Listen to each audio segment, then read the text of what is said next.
आज इस वीडियो में हम लोग ईच और एवरी का प्रयोग करना सीखेंगे।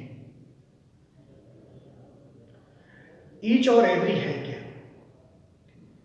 ईच और एवरी डिस्ट्रीब्यूटिव एडजेक्टिव्स हैं।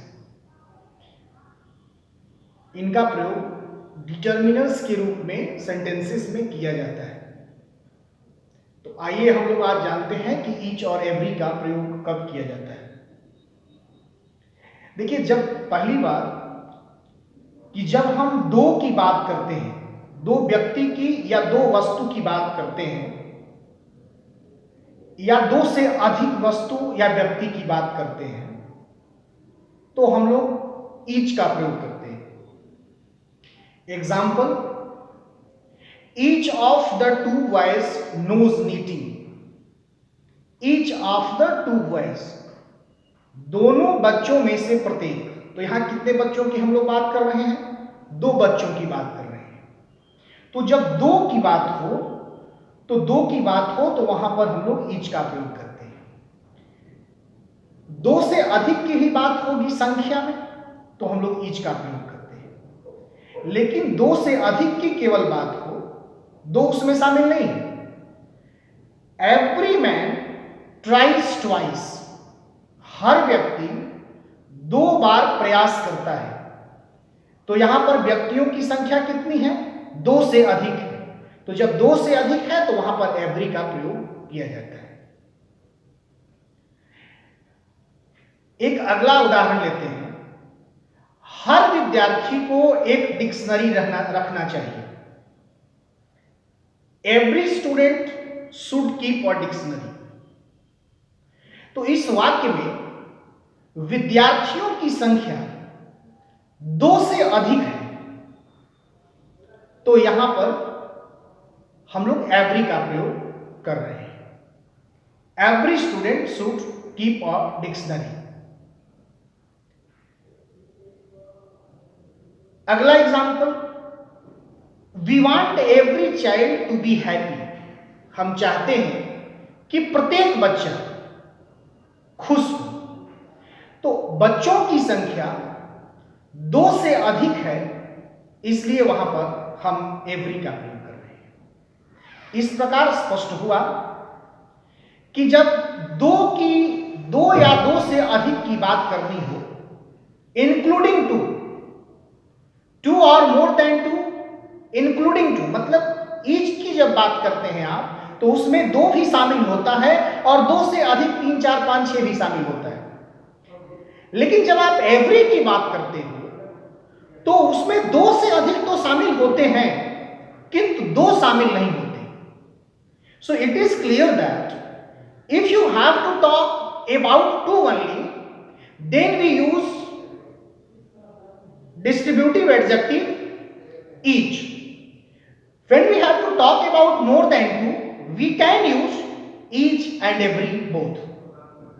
अब बात करते हैं कि जब दो से अधिक की बात होगी तो वहां तो ईच का भी प्रयोग होगा और एवरी का भी प्रयोग होगा। तो हम कब ईच का प्रयोग करेंगे और कब एवरी का प्रयोग करेंगे? अब आइए एक एग्जाम्पल लेते हैं। Each person in town went to see the doctor. Each person in turn went to see the doctor. हर रोगी, हर मरीज बारी बारी से डॉक्टर से मिलने गया। इस वाक्य पर अगर आप गौर फरमाएं तो क्या सारे मरीज एक साथ डॉक्टर से मिलने गए? नहीं, एक एक करके। तो जब हम एक एक की बात करते हैं, जब हम सेपरेशन की बात करते हैं, एकः एकः प्रत्येकः, 1+1+1 की जब बात करते हैं, जब हम समूह की बात नहीं करते, जब हम ग्रुप की बात नहीं करते हैं, दो से अधिक व्यक्तियों के लिए जब हम एक एक की बात करते हैं, तो वहां पर हम लोग ईच लगाते हैं। जैसे एक अगला उदाहरण लेते हैं। Every country has a national flag. हर राष्ट्र का एक राष्ट्रध्वज होता है। अब हर राष्ट्र का राष्ट्रध्वज होता है, तो जब हम बोलते हैं every country has a national flag, तो यहां पर हम समूह की बात कर रहे हैं। सारे राष्ट्रों का राष्ट्रध्वज होता है, मतलब 1+1+1 करते करते हम एक होल की बात करते हैं, जो 1 ही तो होता है लेकिन उसमें बहुत सारे लोग होते हैं, बहुत सारे मेंबर्स होते हैं। तो इस प्रकार स्पष्ट हुआ कि जब हम 2 से अधिक की बात करते हैं तो वहां पर हम ईच का प्रयोग भी करते हैं और एवरी का भी प्रयोग करते हैं। ईच का प्रयोग करते हैं 1+1 की स्थिति में, जब हम इंडिविजुअल की बात करते हैं, जब हम सेपरेशन की बात करते हैं, और एवरी का प्रयोग हम आप करते हैं जैसे every student should keep a dictionary, प्रत्येक विद्यार्थी को एक डिक्शनरी रखना चाहिए। तो इस वाक्य में हम 1-1 की बात नहीं कर रहे हैं, हम ओवरऑल की बात कर रहे हैं। हर व्यक्ति ने 2 बार प्रयास किया, मतलब एक ने प्रयास किया। पहले एक ने प्रयास किया, फिर दूसरे ने प्रयास किया, फिर तीसरे ने प्रयास किया, फिर चौथे ने प्रयास किया। तो जब each plus each plus each plus each is equal to every, मैं समझता हूं विद्यार्थी समझेंगे इसको कि एवरी क्या होता है, each plus each is equal to every. तो ईच एवरी मैन, जब ईच मैन ने ट्राई कर लिया तो हमने बोला एवरी मैन ट्राइज ट्वाइस। विद्यार्थियों, ईच और एवरी से के संबंध में एक और एग्जांपल लेते हैं इसको समझने के लिए। Every seat was taken, every seat was taken का मतलब क्या हुआ? मान लीजिए कि कोई सभा चल रही थी, कोई कॉन्सर्ट चल रहा था, कोई मीटिंग चल रही थी, उसमें 200 चेयर्स लगी हुई थी, स्पेक्टेटर्स ऑडियंस आते गए, एक कुर्सी, दूसरी कुर्सी, तीसरी कुर्सी, चौथी कुर्सी, पांचवी कुर्सी, बैठते बैठते बैठते बैठते जब सारी कुर्सियां भर गई, तो जब लोग बैठे तो ईच वन एक एक कुर्सी पर बैठे ना, तो वहां ईच चल रहा था। लेकिन जब सारी कुर्सियां भर गई तो हमने कहा एवरी सीट वाज टेकन। अब आप किसी अपने विद्यालय में चले आए, सारे कमरों का एक नंबर है, सारे कमरों पर एक नंबर लिखा हुआ है। तो जब आप एक एक कमरे की बात करते हो तो वहां पर बोलोगे each room has a number, each room has a number. तो वहां पर आप एक एक की बात कर रहे हैं। अब अगली बात करते हैं, एवरी का प्रयोग जो होता है वो रूटीन में होने वाला कोई कार्य हो या कोई ज्योग्राफिकल तथ्य हो या कोई साइंटिफिक फेनोमेनन हो, तो इन सब चीजों के लिए जो रेगुलरिटी में होते हैं कार्य, एक समय विशेष पर होते हैं कार्य,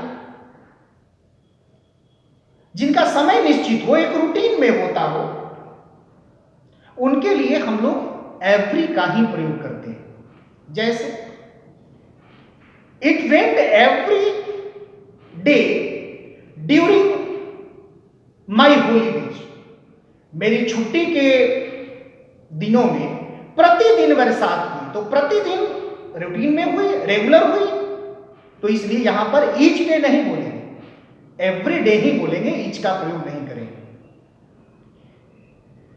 अगला, leap year falls on every 4th year, हर चौथे वर्ष अधिवर्ष होता है, तो यहां ईच नहीं होगा, एवरी होगा।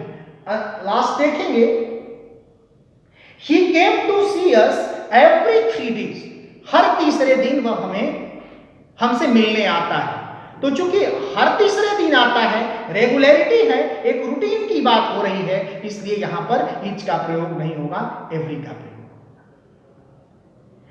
अब एक बार पुनः रिवीजन करते हैं।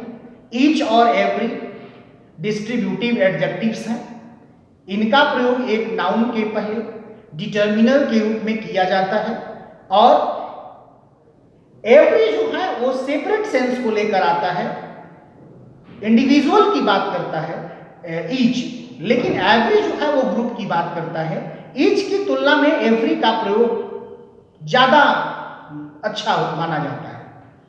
और ईच और एवरी के बाद जो नाउन आती है, in all the sentences you can see so for, each और एवरी के बाद आने वाली जो नाउन होती है वो हमेशा सिंगुलर होती है। मैं उम्मीद करता हूं विद्यार्थियों को ईच और एवरी का डिफरेंस, इनके प्रयोग में आने वाले जो अंतर हैं और इनका प्रयोग कैसे किया जाना है, ये सब अब स्पष्ट हो गया होगा। आपको बहुत बहुत धन्यवाद।